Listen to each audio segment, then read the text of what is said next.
instructions to help you navigate through this wild, crazy, beautiful world. In the studio, Katt Williams. What's up, Thank King? you. How are you, sir? Oh, man, one more hop, I'll be on top. How Prepare about you? for your hop. Doing Yeah. great. Doing great. Yeah, you're doing great, man. Cleveland, Ohio. Dayton, Ohio. Cincinnati, Ohio. When you, I mean, see, my bad. You were born in Cincinnati. Yep, I was and born then in you were Cincinnati. raised in Dayton. And raised in Dayton, correct. Man, Yeah. you know, we had a show in Dayton once, and it almost like provoked a full blown riot. You know, in Dayton, they had these cops with these big old 10-gallon hats. They did. Big old white cornbread fed dudes, and they were telling us, y'all gonna either pay for all of this equipment that y'all destroyed on the stage. We destroyed, allegedly, equipment, band equipment that belonged to After 7 and Troop. Oh my. We were on the same Got ticket it. Yeah. as After 7 and Troop. We Yeah. destroyed their equipment, Allegedly. and they told us, y'all gonna pay for this stuff or y'all going to jail. And so we basically just did the show for free because we gave all that money back. But Dayton that's will forever be like embedded in my memory, Dayton, Ohio, for that reason. But I'm sorry what that you had a bad remember? memory. But what are some good memories that you have from Dayton? Part of what you remember is a part of Dayton. So Dayton was one of the rare cities in America that was legitimately half black and half white. So there was power on both ends. I came from a very powerful family in Dayton just because of our sheer numbers. So there were 13 on my father's side and 7 on my mother's side. So I had like 100 first cousins in one city. Like, we just had a large family, and it was a great place for black people, and it was a great place for white people. It's just that you really couldn't be legitimately racist because your neighbors were of another color, if that makes sense. So, What's the power dynamic? Was it mostly white people running it or black people? well, that's the dynamic of America at that particular time. One of my uncles was the chief of police. Another was the head pastor in town, and had some cocaine dealing uncles as well. So we were really rooted in the city, but it was a city of money. So we had Cooper Tires, we had Dayton Tires, we had IBM, we had NCR, we had Wright-Patterson Air Force Base, we had University of Dayton. These are all places where you can make 6 figures even at that time. So it was a lot of money there. As far as on the radio, we would hear every hour 5 or 6 artists that were from where we were from. So we thought that was a part of it. We hearing the Ohio Players, and Roger Troutman in Zapp's studio is our bus stop when we're 7 years old. Like, so I met Prince while I was in Dayton when I'm 12. Like, it was a very vibrant community for black people. So you saw a lot of the street stuff. How did you end up? First of all, did you end up doing any of the street stuff, participating in any of that street activity? You mentioned your uncles selling drugs and all of that. Well, I leave Dayton, Ohio right before I'm 13. So I'm still at a young age. I'm just having heightened experiences because of my childhood and my background. So, I've always had money, but I don't come from money. So I was able to cut grass in the summer, and I was able to shovel snow in the winter. That's what I was allowed to do. So, but consequently, even as a kid, I'm making like $6,000-$7,000 a year. And this is At 12 years old? before that, at 10. At 10. Just because that's what I was allowed to do. And I'm a hustler by nature. Like if I get a hold of a lick, I want to see how many times it flips, not if it flips. You know what I mean? So once I'm gone from there, I'm trying my hand at other things, door to door, and I had already made $1 million before I was 18 doing door to door across the country. So I had already tested out what were the positive things about me and how I could use that to my advantage economically from an early age. Is it true that you emancipated yourself from your parents at 13? Because I read that somewhere. Well, I think it was Wikipedia said something like that. I wouldn't shame the family. What I would say is that it can't be called run away because I didn't run away.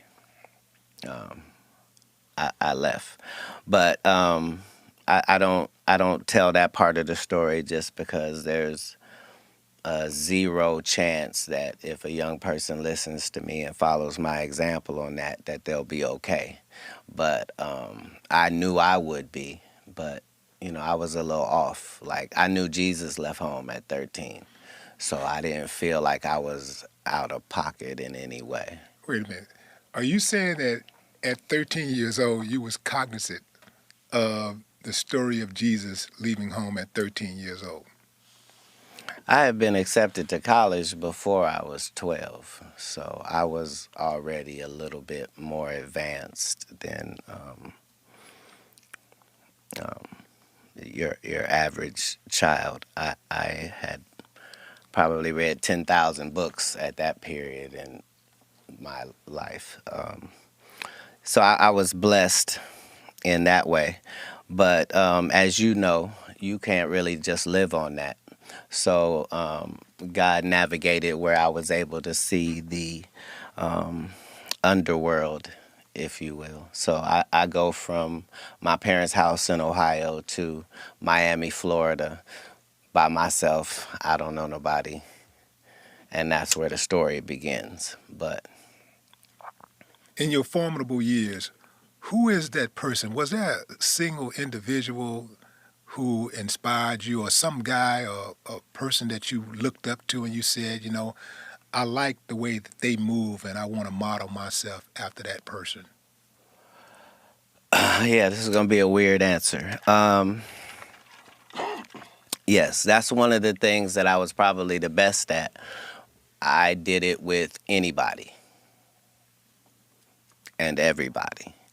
So when I was going to the library, I wasn't reading fiction books. I was reading nonfiction books, and it didn't matter what it was. I know whatever's in this book, I don't know what it is. So I might have read like 1,000 autobiographies, just the life of people that I don't know. And when you do that, you find out that if you were trying to learn something from everybody, you could actually learn something from every single person that you met. And so it's that type of thinking that helped me avoid the pitfalls as I saw them. So the reason I never did drugs when I was an adult is because when I left and went to Miami and I'm living in a park, it's 30 people out there from all different places, and they all are homeless and in a terrible situation just like me. And they telling me that they used to be lawyers and doctors and nurses, and I'm going, well, what happened? And all of them is telling this story where everything in their life was fine, and then they dealt with this drug, and this is where it ended them out. So as a kid, I never saw the fun part of drugs. I never heard about nobody having a good time on drugs, or, oh, you got to take this so you can feel it. I didn't see it from that way. I had already seen what it would do to people And they're telling me, like, I'm letting people tell me, hey, don't do this. Don't get to Hollywood and start sleeping with white women and doing cocaine because it'll kill you. Oh, yeah, no problem. Got it. So, in a lot of things, I was just stupid enough to get the lessons, but that came from being willing to learn something from everyone. Yeah. Yeah. How long were you out on the streets? Well, it sounds so harsh when you say on the streets. Just understand that I'm in slacks and a shirt and a tie every day, and I'm eating at a 5-star restaurant because I done worked this deal with the restaurant where I come in at 5 in the morning and I come and do the floors and clean up everything the bus people didn't do, knock out the old dishes. I do all of that, but I get to eat there for free. So I come later and have a 5-star lunch as a 12-year-old because I'm already smoking cigarettes, but I got a mustache, so I don't look out of place. And then I go and I do my 8 hours in the library to take the place of what schooling would have been. So 2 hours were spent collecting radios from people's cars at the marina, which funded me to at least have $700 or $800 a week in my pocket. So that was the situation for, I'll say, 12 months. Was there somebody who came along, a social worker or something like that, and saw you and said, yo, or talked to you? It's like, yo, I can help you out. Or you should do this or that. No, you're looking at it a different way than I was looking at it. I wasn't in a pitiable situation by any means. I was free. And it was an adventure that I was on. And I had already read all of these books. I know how this goes. I know that a terribly scary adventure is nothing for the warrior. He doesn't need to be in a good position. There is a God, and he's going to see you through. You just have to make sure that you're hitting the marks to qualify for the blessing. So I was never in a situation where someone would think that I needed some assistance. Where were you sleeping at? In the park that I told you about, across the street from the library in Coconut Grove. Like on the ground, on the bench?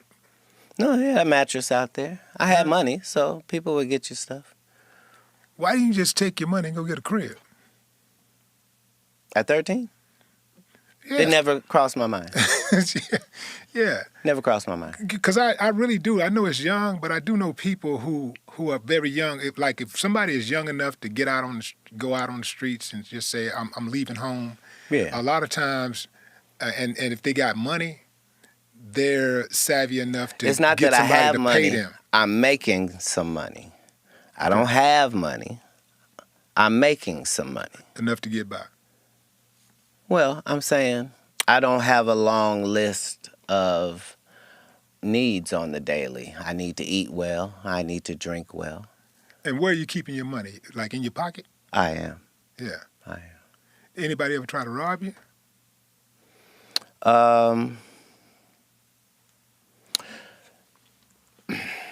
No, I did have somebody try to violate me while I was out there. I think because I didn't know really what gay people were, so I wasn't really clear. I knew how gay people acted as I had seen, but I wasn't aware that it had a sexual connotation to it.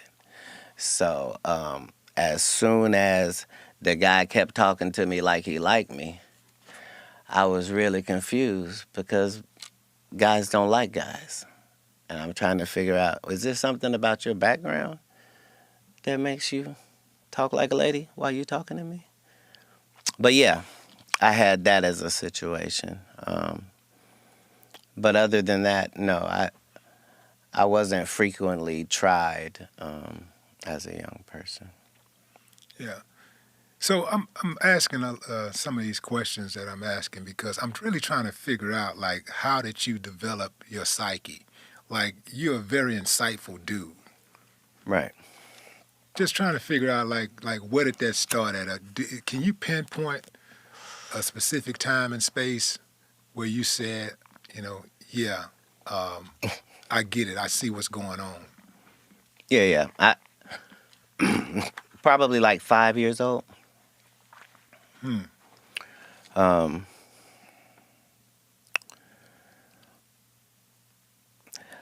First and foremost, this is going to sound really, really weird, but I believed at that young age that you could have a relationship with God. And I know that that's kind of old fashioned now. Um, but when I was young, that's what I believed. And so I developed this relationship where we talk 4 or 5 times a day and we talk about everything. And I'm coming to you when things are well and when it's not well. And if I ask for something, I know when you gave me what I asked for because it's the only time. So I understood at a young age that I wasn't like everybody else, that I was in a blessed position and that I had the ability to be able to make things happen if I could find the instructions and follow them.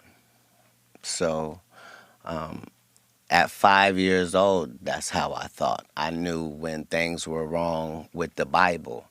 I wasn't worried about authority because God was like the authority. And other than that, I got to tolerate you, but I'm not allowed to bow down.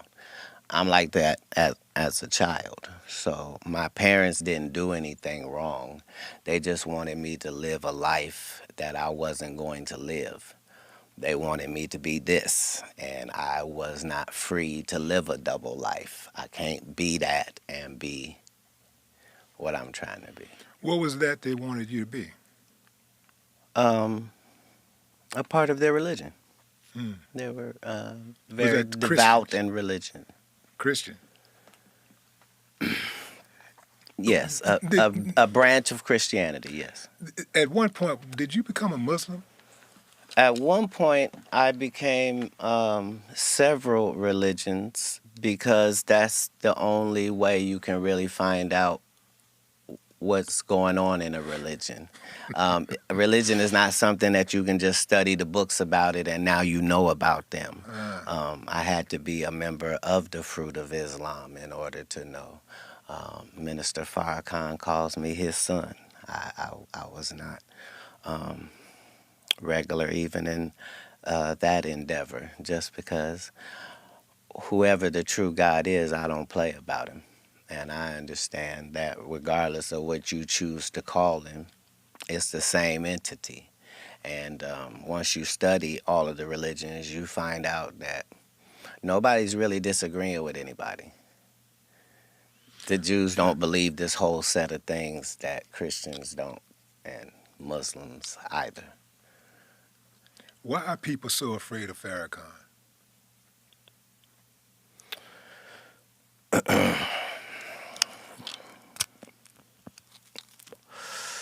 Well, if you had the ability to control the black people on this planet, there isn't anything that you couldn't take, dismantle, destroy, or interrupt if you could mobilize black people. And so part of the ops agenda, a part of their modus operandi, is to find out which one of you niggas is a potential leader. And if you are, then we begin a work of progress on your life, which will make people get off of that. It's a part of it, as much as in any defense, you trying to figure out which way this dude is likely to go so I can rip that ball. It's the same. Yeah. Farrakhan is a polarizing individual. A lot of people Yes. really, I do believe, don't really understand them. I think that there are people who gets the message. This is what frightens them, is because they know, as you alluded to, they know what he's capable of doing. Uniting black people and guiding and leading black people in the right way. There's not been a successful one of those yet. So just like if you're a rapper, any rapper can get hit. Yeah, we don't have we can go through 300 years of history and look for all the black people that fit the description you just said. They never make it. Yeah, which is why I believe that they should stop trying to make it. I really do believe that, it's each one reach one, teach one, but the leadership is in yourself. Like, all of us are capable. Well, not all of us, but many of us are capable of being a leader. Like, instead of sitting around just waiting on one person to be that leader, how about... Well said. Well said. But in real time,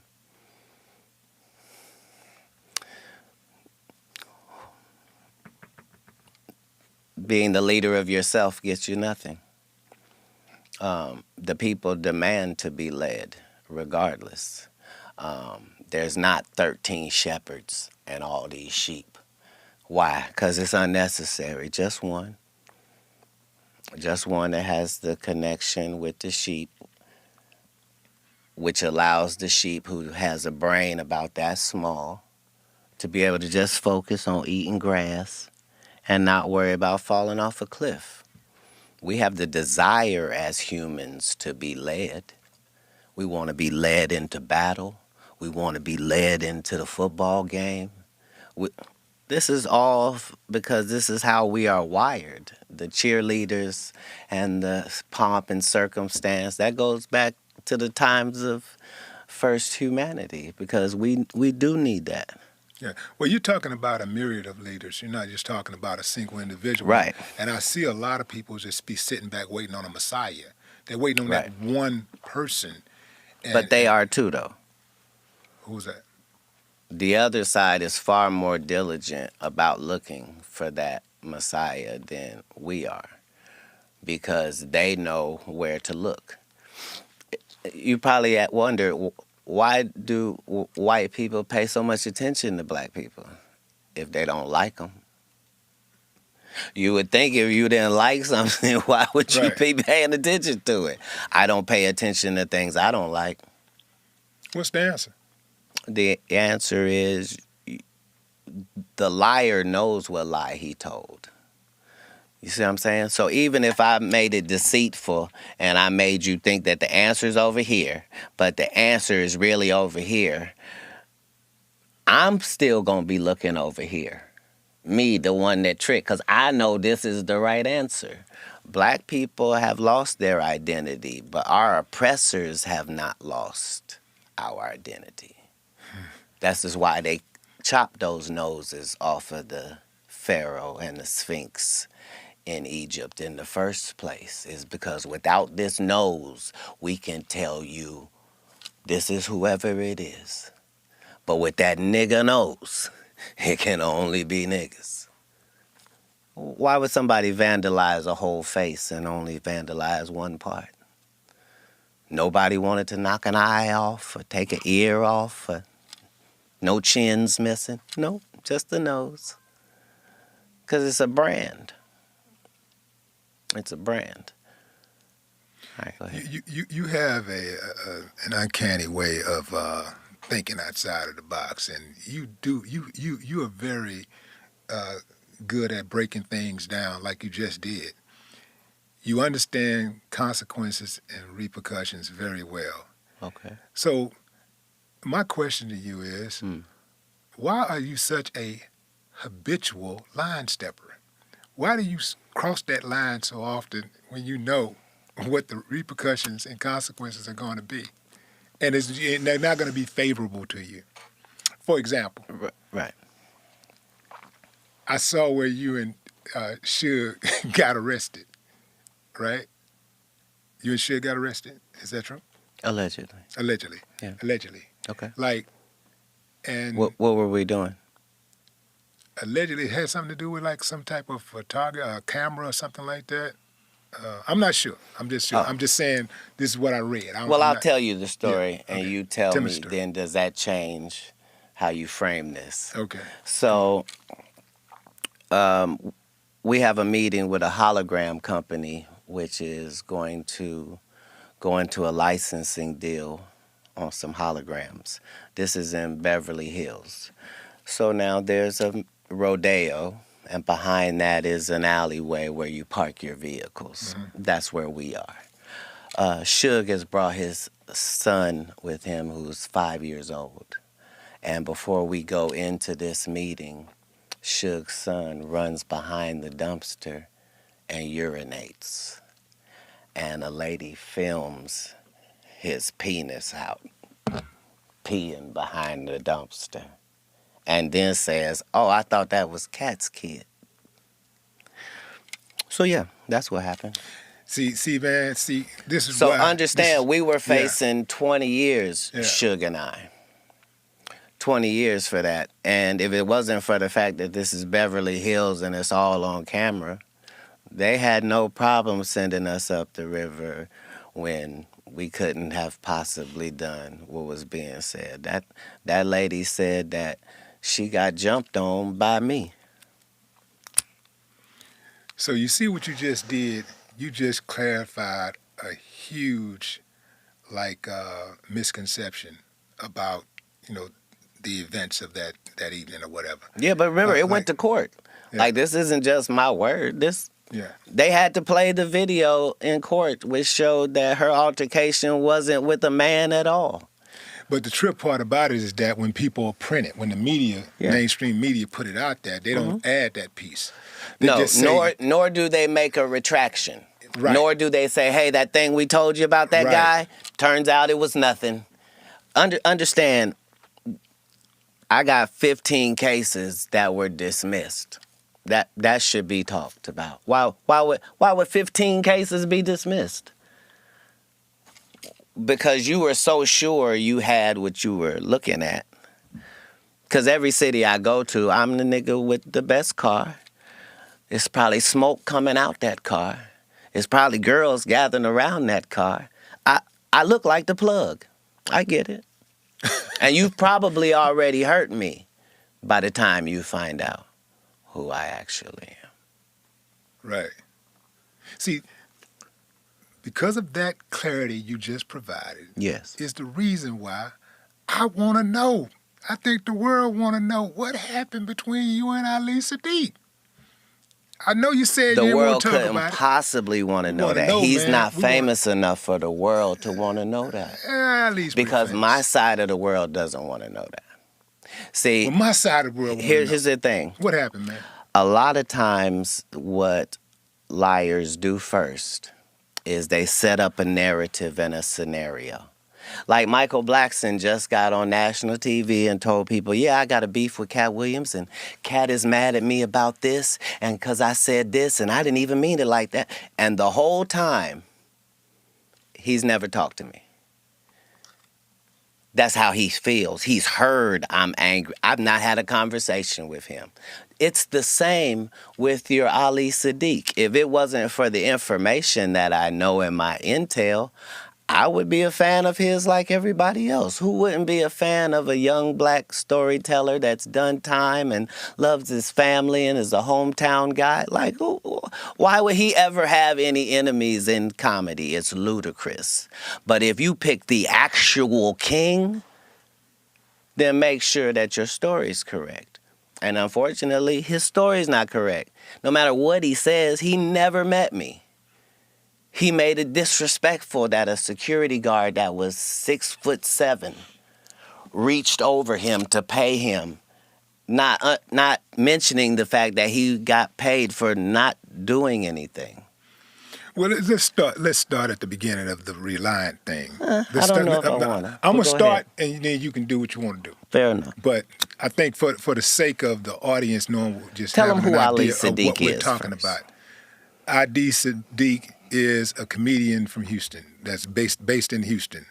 A very fine comedian. Very fine comedian. Yes. Now, Ali said that he went to Reliant Arena and he was on the same show as you. He showed up, and the security stopped him from entering the building. And they said, and then somebody told him Katt didn't want you to come in. And then at some point, somebody else came and gave him a check. Another security person reached over somebody's shoulder and gave him a check. He said that the people that were the working security locked arms to prevent him from walking inside of the building. And he thought that, you had a problem with him. And he said he didn't know why you had a problem with him. And to this day, he don't know why you have a problem with him. That was the. It'd be nice if that was the story. So now, if that's the story, then let me see if I got this correct. A guy I've never met was supposed to be doing a show with me. And I got so angry, even though I hadn't met him, that I had security keep him out of the building. See, that's the problem with lies. They're faulty from their inception, sir. I'm the person in the story that doesn't have a grudge to feel. I don't care why I didn't like Katt Williams. I would get to the bottom of it. This is not one of those stories. First of all, the actual truth of this matter is, every city that I go to, I already have the comedians who are opening up for me. Not just this tour, but for the 17 100 city tours previous to this. I never go to the city and go, hey, do you guys have some comics here? I'd like to add them to my show. I just don't do it. I travel with the comedians that are coming to your city. We're one unit and one team when we come. That is to let you understand that no comic was fin to come join us that evening because there isn't space for it. I still have to do an hour at the end of this. There's a limited amount of time. So we could just start there. Second of all, I don't care where you're from, what the venue is, how cool you are with the people that work there. Katt Williams show means Katt Williams show. That means don't nothing move but the money. There ain't no loud talking and voice raising and, how dare you? How dare you? Let me look on the advertisements and see, do I see your name or face, sir, whoever you may be? Where would you even get the entitlement to be having this question? This is like me insisting that the Lakers put me on as a starter. And I won't take no for an answer. It's ridiculous. You don't even play in our league. And that's before I knew who you were. Now that I know who you are, I'm just ashamed because you took something personal that couldn't have been personal. I didn't meet you. That's how it would have gone if I wasn't there, because the truth is, I wasn't there. All of this happened before I got there. What happened with the check? When the security guy gave him when the check? when I asked what the person had said, I said, well, I don't understand. I don't understand why he's so angry. What did he say to you? He said, I'm supposed to be on this show. I said, well, maybe he was expecting to get some sort of a payment. And now he thinks he doesn't get to get paid because we already have a tour. I wouldn't want that. Pay him for performing. So he got the check of the performer. This is what he's angry about. Imagine the audacity. Remember, your story is that I'm kicking you the fuck out. Get out and lock arms and don't let him in. And paying you? Make it make sense, King. So, either you're smaller than I think or I'm bigger. Either one. Like, you can't keep positioning the narrative, because that's all this is. This is so that in a conversation in America, there'll be something where he and I are evenly linked. And only people in his hometown are floating that narrative. I'm really him. You don't believe that there's under any circumstances that, you and Ali can come to a resolution, just be cool? Like, You've just talked to me. You know Yeah. I don't have a bone in this. Yeah. I don't have a bone in this. So if I got him on the phone, you talk to him?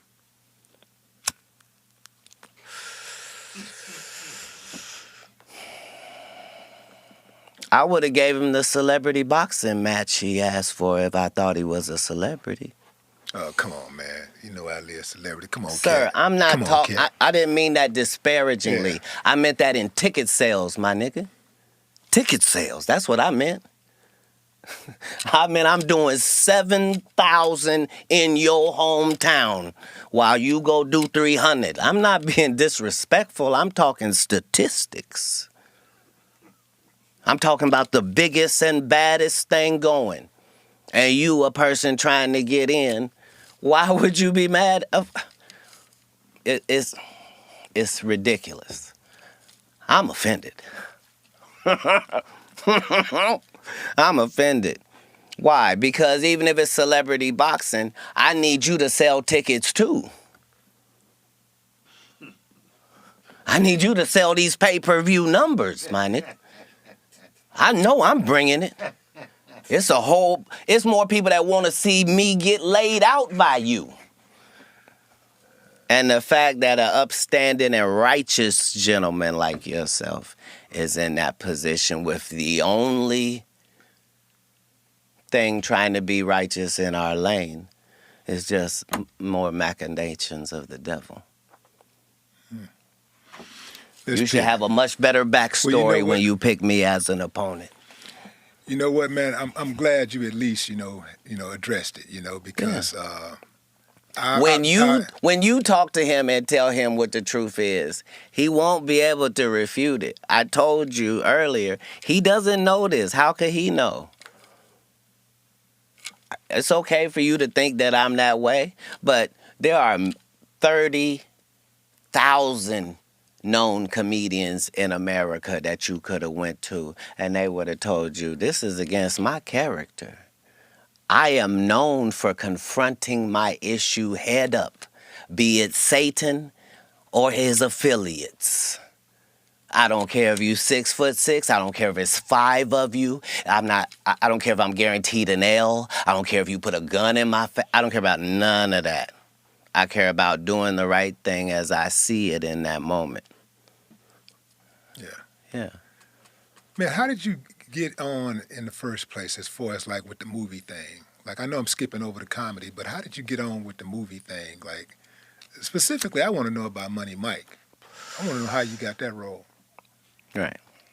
So here's the whole thing. Liars always come up with terrible lies. So Ricky Smiley says, yeah, Katt was supposed to play the Santa Claus and I was supposed to play the pimp. Liars always have ridiculous narratives. Nobody in America can imagine that a real movie studio would cast 5'5", 145-pound Katt Williams as a fucking Santa Claus, number one. Number two, Ricky Smiley was finna play a pimp. Really? Ricky Smiley has played a woman more times than Ricky Smiley has played a man. He's played Bernice Jenkins 5 times. I got it in my contract that I don't work with Ricky Smiley unless he's playing Miss Bernice Jenkins. Get out of here, man. That's in your contract for real? I make my contracts, sir. When you're the master of your masters, everything else is subservient. That's why we have control. That's why we're hated, because there's something to hate. But anyway, so Money Mike, this is my first audition, not just my first movie. It's my first audition. The reason it was so great is because they allowed me to do what I wanted to do, and I needed to do things. So I needed to pick the wardrobe for the character. So Money Mike's wardrobe was impeccable because I designed it, and they made it so. I picked out the car, the color of the car. They had a guy playing a pimp. I need this to be an actual pimp. We need Bishop Magic Don Juan. Everything I had to do Me and KD Albert, who played Donna, and Terry Crews. It was all of our first project, and my job was to make sure that we came off as if we were seasoned actors. And so I put everything I had into that movie, to the point where in the script, Money Mike is raped in the bathroom. Cat Williams changed that. Why? Because it's no way. What do you mean, Cat? There's no way.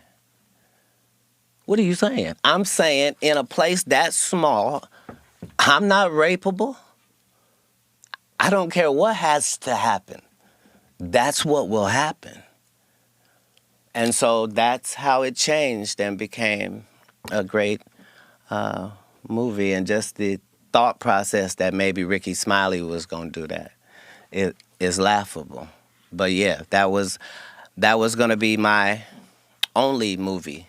So I had to do everything that I could do to make sure that it went the way I needed it to. And I've done that in every one of the 60 movie roles that I've done, in the 50 network television roles. Man, I'm glad you stood on that, man, because it's a lot of people who would not have. People get blinded by that bread, man, or that opportunity. And Right. for you to stand on that says a lot. Because I know Terry Crews would have probably enjoyed it, in real life. Oh, bless his heart. Yeah. Bless his heart. Now, how did you get this knack for comedy in the first place? Like you had a pretty tumultuous childhood. Like, how do you pivot from that and get into comedy? I didn't find it to be tumultuous. So at the time, you was living it. You like you yeah, didn't see it. yeah, like this is that. not tumultuous. Okay. But your question was, how did you find comedy? a lot of times you have the true appreciation for something when you're not trying to do it. You just like it. So that's the relationship that I had with music, and it was the relationship that I had with comedy. So musically, I could listen to Pearl Jam and the Ghetto Boys. Like, I could listen to 9 Inch Nails, and I could listen to Prince, and I could do that. And comedically, I found that I could do that too. It didn't matter what the comedy person looked like, or how they were built, or where they were from. If they were funny, I was going to be able to tell. So I understood that Don Knotts was out there working his ass off as Barney Fife. I understood he wasn't doing the same job as the rest of them. I understood that laughter is an emotion, and anytime you can tap an emotion, that's very powerful, regardless of what emotion you're tapping. When you're tapping these emotions, before you deliver the joke, are you cognizant of what it's going to take to like deliver that joke? Like, are you already knowing that I know for a fact I don't have to practice this? They're going to be with this right here. When I say this, I'm going to get them. As a comedian, I have the best fan base in the world, like documented. You do. The slight amount of advertisement that they allow me to do, and the fact that in a place as glorious as Houston, they pack the arena to the rafters, is based upon the fact that I, in 1995, started a conversation with a fan base which was maybe 5 people. And through this entire time, I've kept up the same conversation with the same people as they grow. And I'm letting you see me win. I'm letting you see me lose. I'm never allowing the product to be affected by what's going on because this is the greatest relationship here. So, yeah, consequently, bam, they know some things when I come to town. They know I'm finna bring the baddest comedians with me. That's who's gonna be opening up. They know this all over the country. And then they know that whatever it is Cat's gonna talk about for an hour, they know he did not talk about this the last time he was here. They know Man, that. how in the hell do comedians get away with that anyway? Because I'm not going to see the same comedian tell the same jokes, 100 times in a row. You Like, let some of these guys are you let a still- rapper rap the same songs though. And you let a singer sing the same songs, the classics, and you'll allow that. And so Yeah, but funny is supposed to be spontaneous. So that's the difference. Well, understand that comedy has its roots long before social media. So before social media, you might have heard that this comedian is funny, right? And somebody might have told you what he said, but it didn't sound that funny to you. They just told you what he said. But when you see him in person, oh, he's hilarious. And so comedy always had a cycle where you showed the whole circuit your body of work. It's just comedians had gotten so lazy that they were doing one great set that they had on Comic View or Def Jam, and they were touring that for 15 years without changing it. And so we made it a part of our effort to push the fact that you should be writing new material and shaming the community into it by just, I'm going to keep putting out these specials and it's new material. How long are you going to continue to tell these jokes? Because in a minute, the audience is going to be like, no, they got to say something new. And eventually the audience did do that. And Well, some audiences show up and they want you to say the old joke. They demand that you tell the old joke. I don't have not one of those people in my fan base because they know better. They know that I would never let you pay me so you can hear some shit I already said. I respect you too much for that. What you gonna get from me is brand new. This is new. Right now you have 12 comedy specials. Okay. Is there a magic number in mind, or you just want to just keep running to make sure you got the all-time number and that's secure for? Are you already at the top? You got more. I'm in no way. I'm in no way counting numbers. You've done. I'm saying if 12 is the most, if 12 was the most, there's not a number because I'm not putting a number to it. But I've been special that many times for an hour. 17 tours, 100 cities. That is a lot of work. That's enough work for a few lifetimes. Most comedians won't even get 100 cities. Well, most comedians ain't gonna do that one time. And how do you continue to come up with this new material? Because you do new material every single time you show up. That's crazy. It's a new show every single time I show up. Man, that is crazy. I'm a comedy connoisseur. I follow comedy. Most of the comics that are the top dogs right now, as far as like in some of our heroes in comedy, I was there when they were like working on their first jokes. Yeah. I was watching them and supporting them way back then. But that is a tough feat to be able to do something like that. And I think that the reason why... Not in 24 years. Yeah. Huh.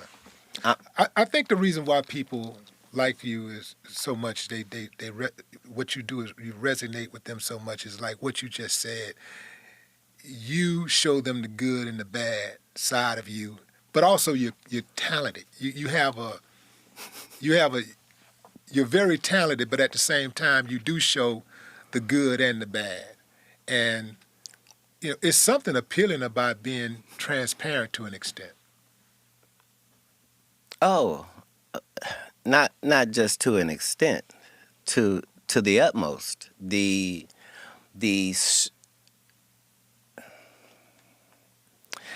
As soon as you, as a person, decide that you're not gonna lie anymore, and that whatever problem that you have, you're gonna deal with that problem right then where it presents itself, it'll show you a whole new side of you. It's very important. It's very important. When you lie and allow lies, for some people it's just, oh, I'm just a little delusional. No, it's dangerous for you to do that to yourself. It's very unnecessary for you to. You was on this radio station in Atlanta, and this host made a joke about you, and you ate killed a man, for I don't know how long that was, but man, I was like, time out, call the police, something, stop this slaughter, man. You was like, you really did a bad, and you didn't. I don't think you cursed one time. I was just going to say, be very careful when you say how badly I did her, because I never called her out of her name. But that's what I'm saying. I was very composed. That's my point. But let me explain it. Let me give you the exclusive. No, let me make the point. Okay. You're one of the few only you and Bruce I've ever seen do that before. Destroy a heckler or someone that was challenging you or whatever. Mm-hmm. Destroy them for several minutes. Bruce killed this chick for about, I don't know, man, about 25, 30 minutes one night in Houston. And I never seen anybody else do that but you. 25, just back to back, gut busting, same person, right. No cuss words. Yeah.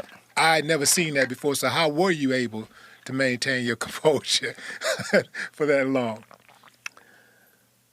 Well,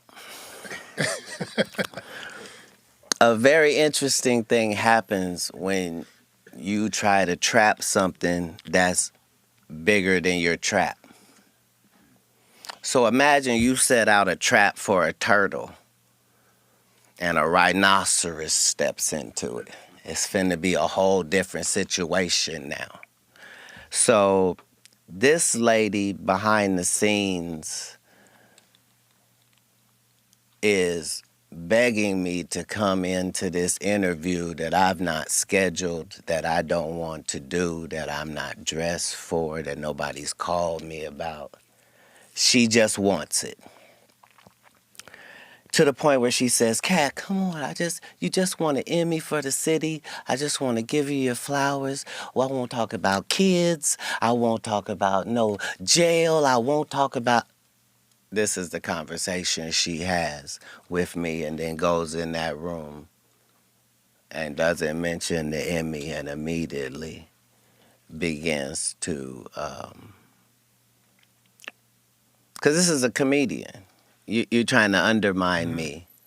Atlanta is a heavily LGBTQ plus positive city, and the fact that you having a heavy gay fan base would try to degrade me, a heterosexual, by making it seem like I'm gay.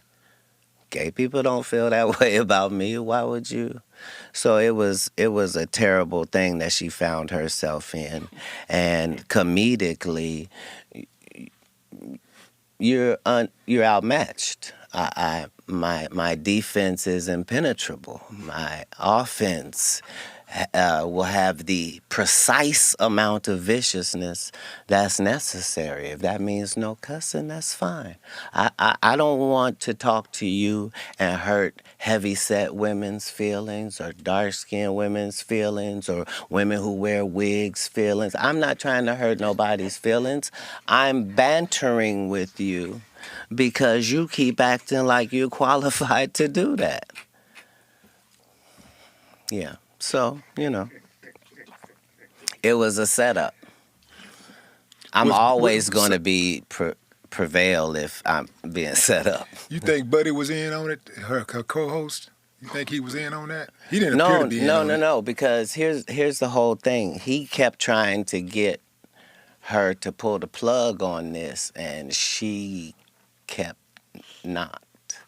So she didn't understand even after we cut. She didn't understand what had happened. She still thought that she had been victorious, and yeah. And then she tried to play the victim.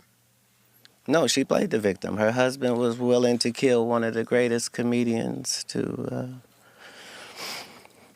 Yeah, I'm saying. And remember, all of this has to happen. I have to allow it to happen. I have to also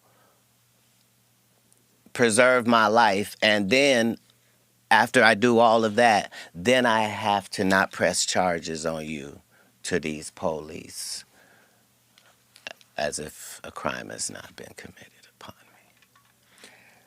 A pimp named Slickback. Ah, man. Thank you for saying the whole thing. Look, man. Like a Tribe Called Yeah, you got to say the whole thing. That is correct. A pimp named Slickback. Yes. Man, that is one of the most iconic roles in television history. How did that come about?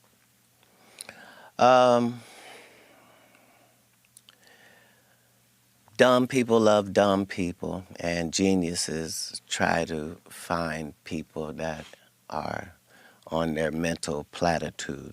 So Aaron Magruder is one of the finest black writers that Absolutely. we've had. Yes. And the fact that he started his journey in the real trenches, writing for newspapers and getting syndicated across the country before he ever came to the next platform is what made him so formidable. So it was a joy to be able to work with him. Just like, when I do work with Donald Glover, we get the Emmy. Like, it's because you're dealing with compatible wavelengths. Like Donald Glover told me, Katt, here's a script. If you do this role right, you'll win an Emmy for it. I said, that's the only way I know to do it is right. And won the Emmy. Well, I know there's a lot of advantages to doing what you do, being in the entertainment industry, but what's like the biggest thing that you can't stand about this industry?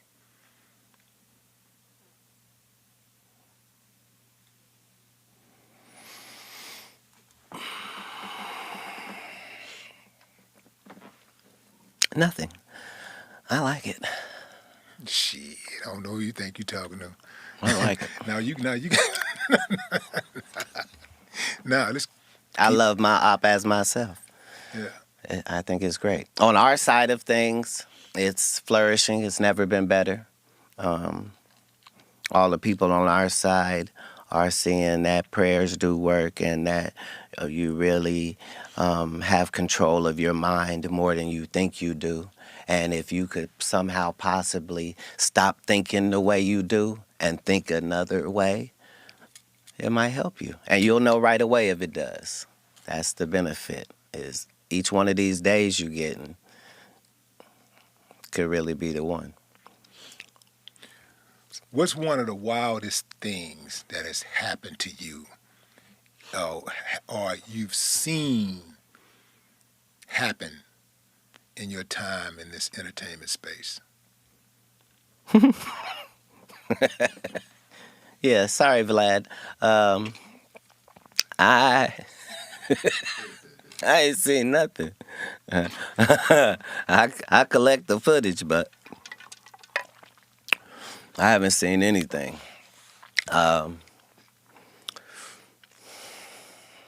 You were doing so good, man. I mean, you was just doing so good, and then all of a sudden you just decided. Well, no, here's the thing. What you asked was, you said, hey, Wolf, What do you hate about the sheep? Nothing. Nothing. I feel good. I feel like we're in a good position. Everything's going to be fine. Let's go, Coach Prime. Yeah. What do you think about We Coach coming. Prime? What's up with Coach Prime? You have you been out there yet, Colorado? No, but I've supported from afar. Yeah. I'm saying anytime a great individual, regardless of what he does, finds something that he can be great in, like, that's going to work. Like, he is a motivating factor and an asset to it. He always has been since the Jerry Curl days. Those are the leaders of men that we discussed earlier. An eternal optimist, someone that's clever and about books and hard work and discipline.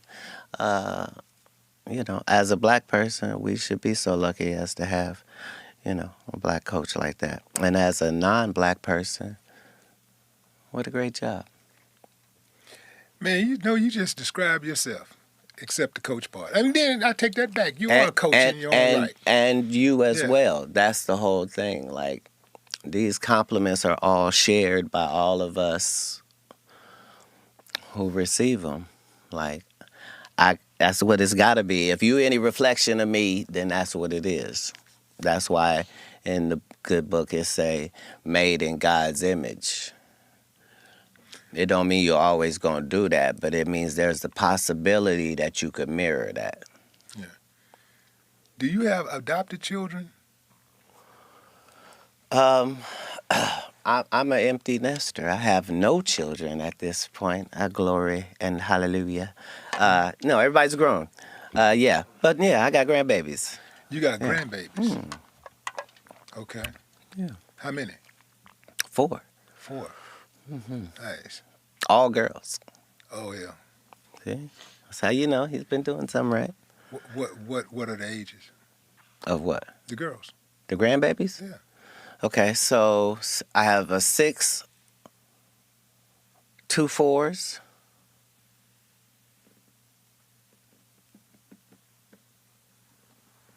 11 months, and 2. That's 5. Yeah. I realized it as you said it. I didn't know how to change the story. Okay, so I got 5 grandkids. Wait, what do they call you? I got 5 daughters. I can't get anybody to call me anything that I ask for. They've already made a decision, and that's what they call me. There's nothing I can do about it. And I'm not going to say what it is. It sounds like stop or something. I don't know. Right. Well, man, we appreciate you coming on the show, man. I appreciate you having me. You're an icon and a legend yourself, and just the fact that you would spend time interviewing others is magnificent. And nobody asks worse questions. You have the worst questions in all of interviewing, and you can count on it. Nobody's going to mimic your questions. So, yeah, it's an honor. Thank you. I appreciate you, man. Ladies and gentlemen, the Honorable Katt Williams. Thank you. I appreciate it. Thank you.